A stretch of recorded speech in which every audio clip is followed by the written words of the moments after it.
வணக்கம். 3 மாதமான இந்திய இளைஞர்களுடைய அமைப்பிடம் மோடியும் அமித்ஷாவும் ஆர்எஸ்எஸும் தோல்வியடைந்திருக்கிறார்கள். தோல்வியை ஒப்புக்கொண்டிருக்கிறார்கள். 35 நாட்கள் போராட்டத்திற்கு முன் தாக்கு பிடிக்க முடியாமல் ஆர்எஸ்எஸ் மரண ஓலத்தோடு ஓடிக்கொண்டிருக்கக்கூடிய காட்சியை பார்க்கிறோம். ஆம், தர்மேந்திர பிரதான் என்று சொல்லக்கூடிய மோடியினுடைய ஆட்சியில் கல்வி அமைச்சராக இருக்கக்கூடிய முன்னாள் ஆர்எஸ்எஸ் பஜ்ரங்கதள் அமைப்பை சார்ந்த நபர் இளைஞர்களுடைய புரட்சியின் முடிவில் இன்றைக்கு மண்டியிட்டு ராஜினாமா செய்திருக்கிறார் என்கிற செய்தி வெளிவந்திருக்கிறது. உங்களுக்கு ஒன்றை சொல்லிக்கொள்ள விரும்புகிறேன். இந்தியாவில் எதிர்க்கட்சிகளை பலவீனப்படுத்தினார்கள். இந்தியாவில் இருக்கக்கூடிய சுதந்திரமாக இயங்க வேண்டிய அமைப்புகளை விலை கொடுத்து வாங்கினார்கள். எல்லாம் நம் கட்டுப்பாட்டுக்குள் தான் இருக்கிறது என்ற இருமாப்புடன் ஆணவத்துடன் ஆடிக்கொண்டிருந்த மோடி அமித்ஷா ஆர்எஸ்எஸ்காரர்களை இந்திய இளைஞர் படை புரட்சியின் மூலம் வீழ்த்தி இருக்கிறது. ஒன்றை சொல்லிக்கொள்ள விரும்புகிறேன்.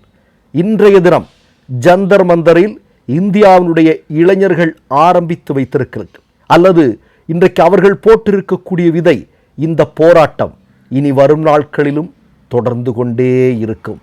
அதில் எந்த விதமான சந்தேகமும் இல்லை.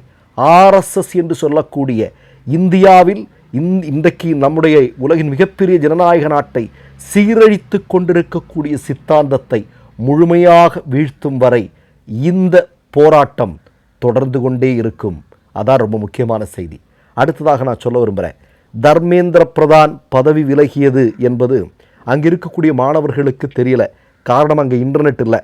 ஏதோ ஒரு நபரின் வழியாக மோடியும் அமித்ஷாவும் தர்மேந்திர பிரதானை ராஜினாமா செய்து விட்டார்கள் அப்படிங்கிற செய்தி வந்தபோது அதை எப்படி முடித்திருக்கிறார்கள் தெரியுமா? அங்கிருந்த இளைஞர்கள் கூட்டம் தேசிய கீதத்தை பாடியிருக்கிறார்கள். ஜெயஹே ஜெயஹே என்று பாடினார்கள். சாரே ஜகாம் சே அச்சா இந்தோ சிதா ஹமாரா பாடினார்கள். இன்குலாப் சிந்தாபாத் புரட்சி ஓங்குக என்கிற வார்த்தையை அவர்கள் முழக்கமிட்டார்கள். ஜெய் பீம் என்று சொன்னார்கள். டாக்டர் அம்பேத்கரையும் பகத்சிங்கையும் மகாத்மா காந்தியையும் தூக்கி பிடித்தார்கள். பிடித்து இந்த வரலாற்று சிறப்புமிக்க போராட்ட வெற்றியை அவர்கள் கொண்டாடி இருக்கிறார்கள். நமக்கு ஒன்றுதான். ஏன்னா மோடி அமித்ஷாவும் நினைத்து பார்த்திருப்பார்கள் இல்லையா? எல்லாம் மாதிரி தான் இதுவும்.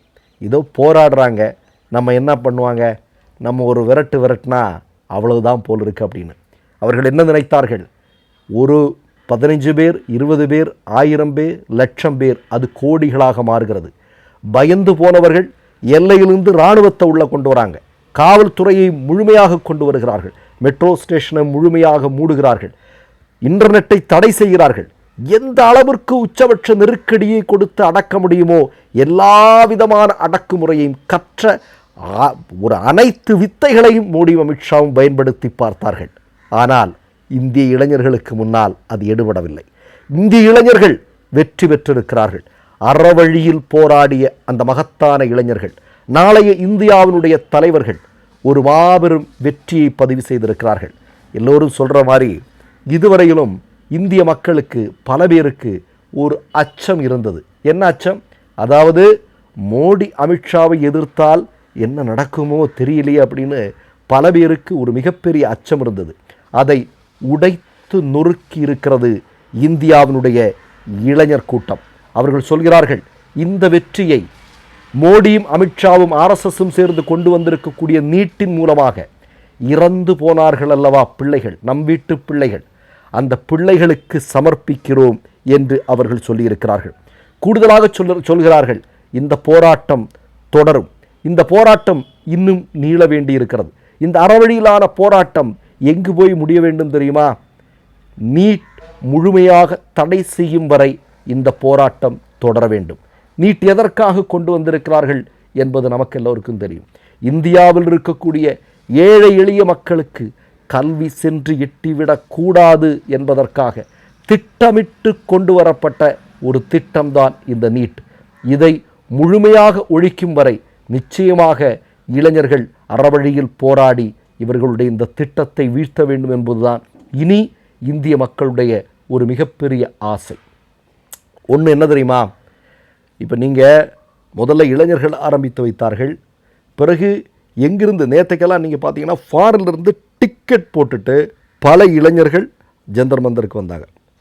பல பேர் 2 வாரம் 3 வாரத்துக்கு தயாராகி அந்த கூட்டத்தில் பேச. புரட்சி என்பது எல்லாமே அப்படி தாங்க. புரட்சி என்பது மிகுந்த மகிழ்ச்சியை தரக்கூடிய, மார்க்ஸ் சொல்வதை போல புரட்சி அப்படிங்கிறது மிகுந்த மகிழ்ச்சி. நாம் இப்போ ஜல்லிக்கட்டு போராட்டத்தின் போது நான் பார்த்துருக்கிறேன். பெரிய அதாவது வயசில் பெரியவங்க எல்லாருமே கலந்துக்கிட்டு அவங்க அவ்வளோ சந்தோஷமாக இருந்தாங்க. அதாவது ஒரு உரிமையை, நம்முடைய ஒரு சுதந்திரத்தை, நமக்கு கிடைக்க வேண்டிய விஷயங்கள் கிடைக்காமல் போகும்போது அதற்காக நாம் போராடும்போது நமக்கு கிடைக்கக்கூடிய ஒரு மகிழ்ச்சி இருக்கிறதல்லவா, அது இதில் கிடைக்கிறது. அதை இளைஞர்கள் செய்து காட்டியிருக்கிறார்கள். இது இந்திய சுதந்திர வரலாற்றில் பொறிக்கப்பட வேண்டிய ஒரு மகத்தான போராட்டம். மற்றொரு நிகழ்வில் சந்திப்போம். நன்றி, வணக்கம். एक बहुत इंपॉर्टेंट चीज कहना चाहता हूं। आज धर्मेंद्र प्रधान का इस्तीफा हुआ है, इसके लिए मुझे हीरो मत बनाना, ये गलती मत करना, ये गलती मत करना। मुझे धर्मेंद्र प्रधान के इस्तीफे की वजह से हीरो मत बनाना। एक इंसान को हीरो बनाने की वजह से ही देश का कबाड़ा हुआ है। एक इंसान को अपने संविधान से बड़ा बना दिया, सारे इंस्टीट्यूशन से बड़ा बना दिया, सारे चीजों से बड़ा बना दिया। जब आप एक इंसान को मुद्दे से बड़ा बनाते, इंस्टीट्यूशन से बड़ा बनाते, संविधान से बड़ा बनाते, तो वो इंसान देश का कबाड़ा ही करेगा। तो मुझे कोई भी हीरो नहीं बनाएगा।